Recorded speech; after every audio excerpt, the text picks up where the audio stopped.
आई, अगं कुठल्या विचारात हरवली आहेस एवढी? तुझी तब्येत तर बरी आहे ना? रोज मी ऑफिसमधून येतो तेव्हा तू बागेत असतेस आणि आज गाडीचा हॉर्न ऐकूनही तुझ्याकडून काहीच कसा प्रतिसाद नाही. गाडीतून उतरून फाटाक उघडून मी तुझ्यापर्यंत आलेलोही तुला कळलं नाही. काय झालं सांग की ग? डोळ्यात पाणी का ग? वैदही काही बोलली का तुला? सांग लवकर, माझा जीव घाबरा झाला आहे. अरे मानस, मला बोलू देशील तर ना? किंचित हसत नम्रताताई म्हणाल्या. तुझ्या प्रश्नांची लिस्ट संपेल तेव्हा मी काही बोलेन ना? आणि माझी वैदही नाही हो कधी काही मला बोलत. आज 5 वर्ष झाली तुमच्या लग्नाला, पण आमच्या दोघीत कधीतरी काही कुरबुर झाल्याचं ऐकलं तरी का? अगं मग झालं तरी काय? तू अशी उदास का आणि डोळ्यात पाणी का? हे मन माझं कातर वेळ जीवाला खूप हुरहुर लावून जाते बघ. रमले होते जुन्या आठवणीत आणि डोळे कधी भरून आले लक्षातही आले नाही. काळजी करण्यासारखं काहीच नाही खरंच. आई, तू मला बाबांची आठवण झाली का? त्यांना जाऊनही आता वर्ष होईल, असं मानसने विचारलं. खरं सांगू का, यांची आठवण नाही आली मला. माझ्या माहेरची, आईबाबांची, तिथल्या सगळ्यांची आठवण आली आणि डोळे वाहू लागले. आई, आजपर्यंत बाबांच्या धाकामुळे तू आम्हाला आमच्या आजोळाबद्दल कधीच काही सांगितलं नाहीस. मे महिन्याच्या सुट्टीत माझे सारे मित्र आजोळी जायचे, पण मला आणि स्वातीला हे सुख कधीच अनुभवायला मिळाले नाही. आई, आज तरी आम्हाला सांग ना, असं घडलं तरी काय? प्लीज सांग ना, मन मोकळं करा, वैदही म्हणाली. मानस, वैदही तुम्ही म्हणताय तर सांगेन मी माझ्या माहेरविषयी, पण त्याआधी आपण सगळं आवरून घेऊ. ही छकोली मग झोपेला येईल. मला हे आठवणीचा कप्पा क्रमावर लावायला जरा वेळही मिळेल. अरे मानस, जावई गेले टूरवर, स्वाती पण इकडेच येणार आहे रात्री, तेव्हा दोघींनाही एकदमच सांगते, नाही तर तुला एकट्याला सांगितलं म्हणून रुसूबाई रुसून बसेल लहानपणासारखी. काय सांगेल आई? या प्रतीक्षेत 2 तास कधी निघून गेले कळलंच नाही. आई लवकर ये, सगळं काही आटोपलं आहे आमचं. वैदेही, स्वाती, मुलं झोपली ना? या पटकन तुम्ही दोघी पण. अरे मानस, मोठा झालास तू आता, एका मुलीचा बाप झालास, एवढा उतावळापणा शोभतो का? नाही ना? किंचित हसत नम्रताताई म्हणाल्या. आई, गेली कित्येक वर्ष मला हे ऐकायची उत्कंठा होती. आता नाही धीर धरवत हो की नाही ग स्वाती? हो ग आई, खरंच दादा म्हणतोय ते. बरं सांगते, आमच्या लग्नापासून या कहाणीला सुरुवात झाली. 4 चौघींसारखं ठरवून आमचं लग्न झालं. मुलाला उत्तम सरकारी नोकरी, राहता बंगला, सुस्वभावी असे सगळे गुण असणारे या स्थळात एक उणीव म्हणजे मुलाचे आईवडील दोघे एका अपघातात नुकतेच वारले होते आणि त्यांच्याशिवाय मुलाला कोणी जवळचे नातेवाईक नव्हते. मुलगा एकटा होता. मुलाला बाकी कुटुंब नसलं तरी आता आपण सगळेच त्याचे कुटुंबीय या विचाराने माझ्या बाबांनी या स्थळाला हो म्हटलं. आईचं मन माझं कुरकुर चालली होती की एकतर मुलीला सगळी जबाबदारी घ्यावी लागेल आणि तिचं कोड कौतुक पण काही होणार नाही. पण शेवटी माझ्या बाबांनी आईला समजावलं. मी तर काही विचार करण्याच्या मनस्थितीत नव्हते. मला हे मनापासून आवडले होते. सगळं काही ठरलं म्हणजे माझ्या बाबांनी ठरवलं. मी सासरी यायला निघाले म्हणजे वरातीची तयारी झाली होतीच. वातावरणातील सकाळचा उत्साह कमी होऊन काहीशी उदासी आली होती. हा ताण कमी व्हावा या उद्देशाने यांच्याकडे माणसं कशी नाहीत, नातेवाईक नाहीत यावरून कोणीतरी चेष्टेत काहीतरी बोलले. बोलण्याच्या भरात ही चेष्टा वाढत गेली. तसतसा यांच्या रागाचा पारा चढत गेला. यांचा प्रचंड तापट स्वभाव मला त्यावेळी प्रथम कळला. हे एक तापट माझे बाबा 7 पट तापट. शब्दाने शब्द वाढला, मस्करीची कुस्करी झाली.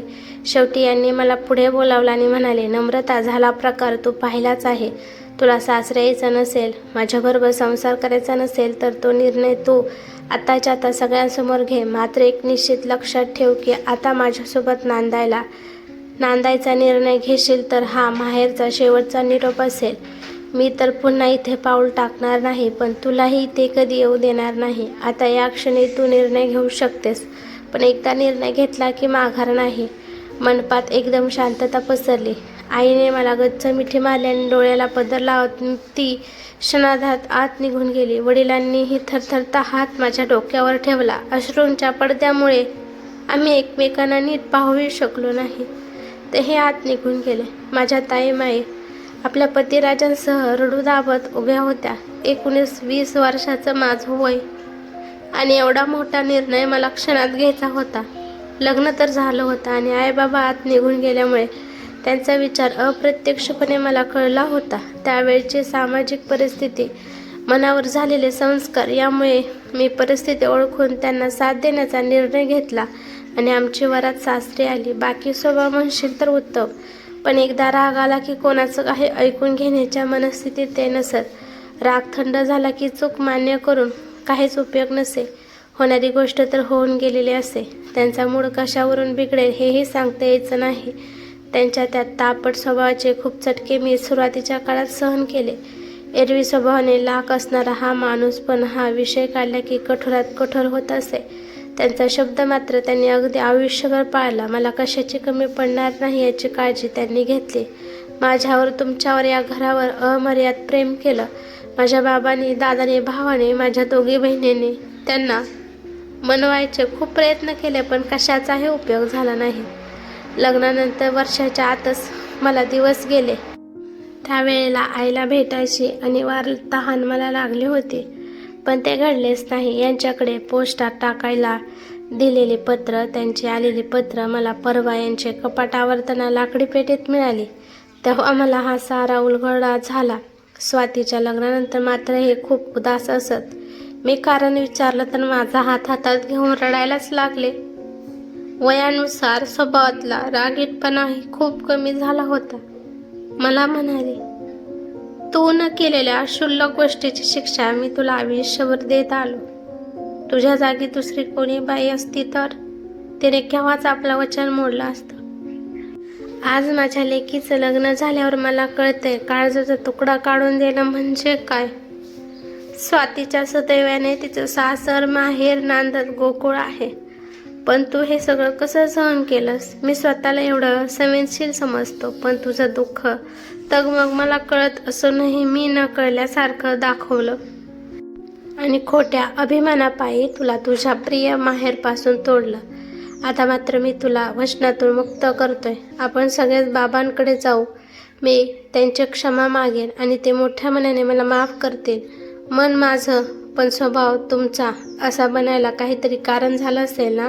असं जन्मापासून कोणी माणूस रागीट नसतो. मूळ चांगला असलेला बघून मी त्यांना विचारलं. त्यांनीही लगेच मन मोकळं केलं. लहानपणापासून आई, बाबा आणि मी तिघांचं कुटुंब होतं, त्यामुळे मी म्हणेन तेच आणि तसंच घरात होत असे. बाहेरच्या जगात आवाज चढवल्याशिवाय कुणाला आपली कदर नसते हे माझ्या लक्षात आलं आणि तोच माझा स्वभाव होऊन गेला. नंतर सगळे आपल्या रागाला भितात याचाच एक प्रकारचा कैफ चढू लागला. माझा तो स्वभाव कधी बनून गेला ते माझं मलाही कळलं नाही. पण आज मात्र मी तुझी क्षमा मागेन. आपण बाबांकडे नक्की जाऊ. पण या लॉकडाऊनमुळे आम्ही जाऊ शकलो नाही आणि मग काय, माझी आणि त्यांची साथच सुटली. आई, खरंच ग, कसं समजावलंस मन? माझं ग मनाला भरून आलेले डोळे पुसत स्वातीने विचारलं. माझा नवरा चेष्टेत जरी मला काही बोलला ना तरी मी काही नाही सहन करू शकत. खबरदारी मला नाही अगं बेटा. माझ्या माहेरच्या रम्य आठवणी तर माझ्या बरोबर सतत असतात. मनाला वाटेल तेव्हा मी माझं हे गाठोडं सोडून बसते. कधी हसू येतं तर कधी असू. आज 40 वर्ष झाली माहेर सोडून. त्यांची काही खबरबात मला नाही. तेव्हा आमचा खूप मोठा जुन्या पद्धतीचा वाडा होता. समृद्धी होती, दाराशी गुरं होती, शेती होती. आता काय आहे, कसं आहे, कोणाला ठाऊक. आज तुमच्याशी सगळं बोलून छान वाटलं बरं हा मुलांना. मानस, आज माझी नेहमीची गोळी दे बरं.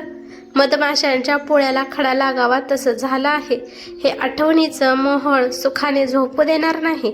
नुसते तगमग होत राहील त्यापेक्षा गोळी घेतलेलीच बरी. मन माझं.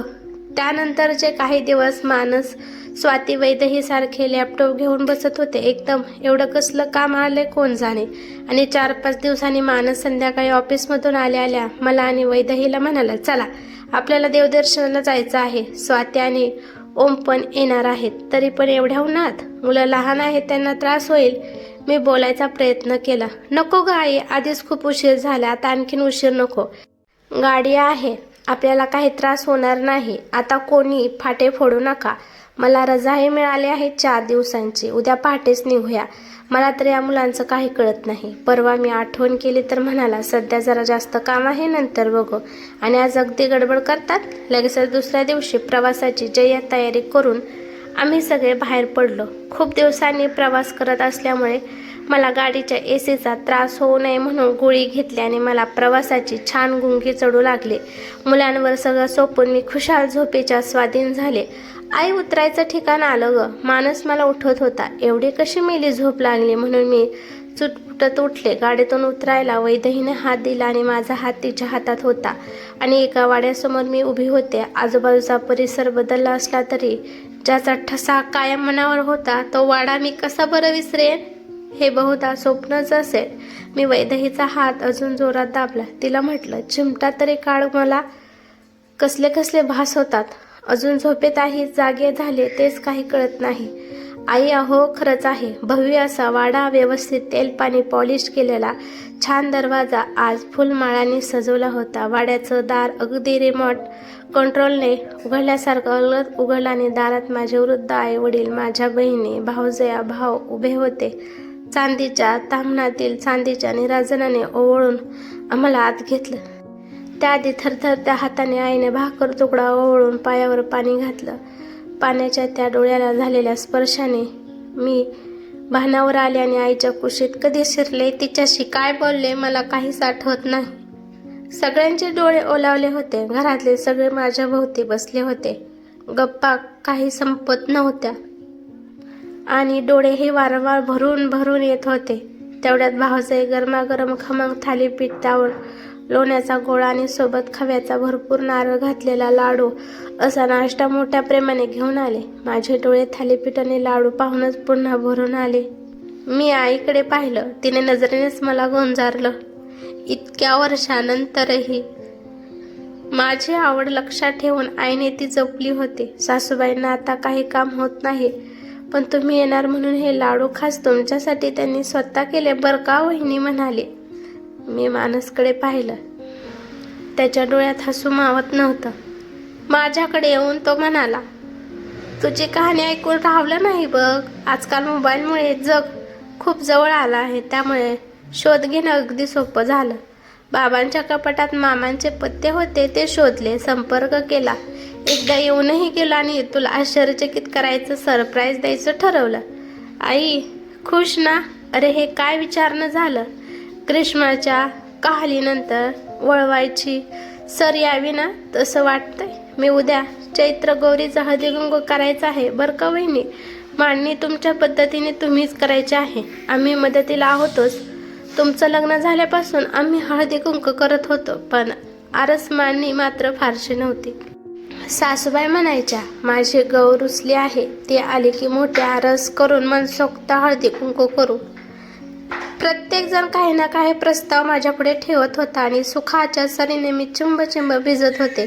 इतकी वर्ष कोरडेपणाने काढलेल्या उन्हाळ्यानंतर हा हळवा पाऊस मी मनसोक्त शोषून घेत होते आणि तृप्त होत होते. आणि त्या रात्री आईच्या कुशीत डोकं ठेवून झोपताना मला पहिल्यांदाच खरं घर मिळाल्यासारखं वाटलं. इतकी वर्ष मनात साठवलेली भीती, राग, हुरहुर सगळं जणू या त्या वाड्याच्या भिंतीत विरघळून गेलं होतं. सकाळी लवकर उठून अंगणात रांगोळी काढताना हात थरथरत होते, पण मन मात्र विलक्षण शांत होतं. स्वाती, वैदेही, भाऊजया सगळ्या मिळून हसत खेळत आरस करत होत्या. कुणी फुलं आणत होतं, कुणी पणत्या लावत होतं, कुणी फराळाची यादी करत होतं. आई सतत माझ्याकडे पाहत होती, जणू डोळ्यांनीच तृप्त होत होती. हळदी कुंकाला गावातल्या बायका जमल्या. सासरची लेक परत आली म्हणून सगळ्यांच्या डोळ्यात कौतुक होतं. कुणी पाय पडत होतं, कुणी मिठी मारत होतं, तर कुणी म्हणत होतं, वहिनी देवाने उशीर केला पण अन्याय नाही केला. त्या क्षणी जाणवलं की आयुष्य कितीही वळण घेत असलं तरी शेवटी आपलं मूळ आपल्याला परत खेचून घेतच. संध्याकाळी दिवे लागणे. आईबाबांसोबत देवापुढे बसले. बाबाने माझ्या डोक्यावर हात ठेवला आणि एवढंच म्हणाले, उशीर झाला ग, पण आलीस ना तेच पुरे. त्या एका वाक्यात माझी 40 वर्षाची तगमग संपली. मानस, स्वाती, वैदेहीकडे पाहिलं तेव्हा त्यांच्या चेहऱ्यावर समाधान होतं, अभिमान होता. त्या दिवशी समजलं की नाती तुटत नाहीत, ती फक्त वेळेने झाकली जातात आणि योग्य क्षणी पुन्हा उघडतात. नव्या उजेडात, नव्या विश्वासात. मन माझे. मित्रांनो, तुम्हाला ही कथा आवडली असेल तर माझ्या व्हिडिओला लाईक करा आणि अशा छान छान कथा पाहण्यासाठी चॅनेलला सबस्क्राईब करून बेल आयकॉन प्रेस करा. धन्यवाद.